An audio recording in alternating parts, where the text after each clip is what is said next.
it happens all the time. I was Mexican, and I'm not Mexican anymore. I'm Mexican American. And I was Mexican, and I'm an immigrant. And I realize now that I spend more years living here in the United States than in Mexico. And I think we just have to admit that you can be from two countries, and at some point, you don't have to decide. In other words, you don't have to choose in between Mexico or El Salvador or Colombia or Venezuela and the United States. You can be actually from two countries, and that's perfectly fine. I have two passports, from Mexico and from the United States. I can vote in Mexico and the United States. And I'm fine with that double identity. Sometimes might be confusing to some people, but it is not confusing to me anymore. Once I remember talking about this with Isabel Allende, the famous Chilean writer, and she told me that after 9/11 she realized that she was both from Chile and from the United States, and that she didn't have to choose. And many of us decide to become American, and is there anything more powerful and beautiful than choosing your own country and that country chooses you at the same time? That experience is something that you can't find, I'm sure, in most of the world. It's something uniquely American.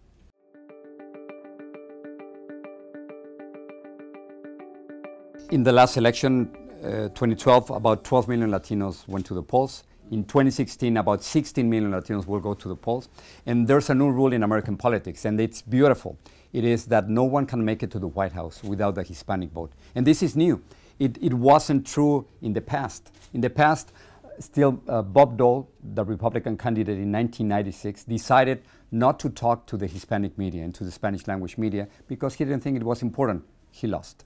And after that, every single Republican and Democratic candidate have decided to talk to the Hispanic media and to Spanish language media because they know the importance of the Hispanic vote in a very close election, and the next election is going to be very close again. Latinos will decide, 16 million votes will decide who's going to be the next president of the United States. And it started in the year 2000 when just about 500 Cuban American votes decided that George W. Bush, with the help of the Supreme Court, was going to be president of this country. And then George W. Bush got 44% of the Hispanic vote in 2004, and Barack Obama in 2008 got 67%, and then 71% in the year 2012. So it is incredibly important, and what we are realizing is that for the first time, we can get something in return for our vote. And the Latino vote will never be the same. In the past, they could ignore us. Now they have to take into consideration that we are an important part of this country.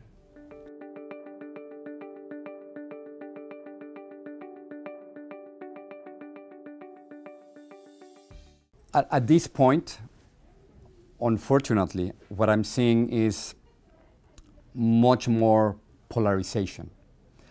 I am discouraged and frustrated when I see that there's no possibility of real politics, of compromise in Washington, and that Democrats and Republicans are fighting for what seems to be a different country.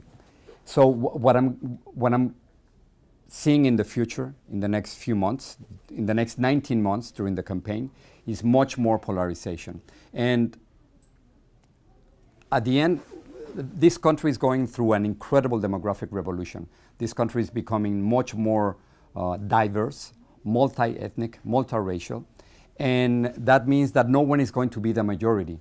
And when you have a country without a majority, democracy has to work. And at this point, the system isn't working. At some point, we're going to have to find a way of negotiating and realizing that despite our differences, the only way to do something is putting together Democrats and Republicans, and that, at this point, I'm not seeing.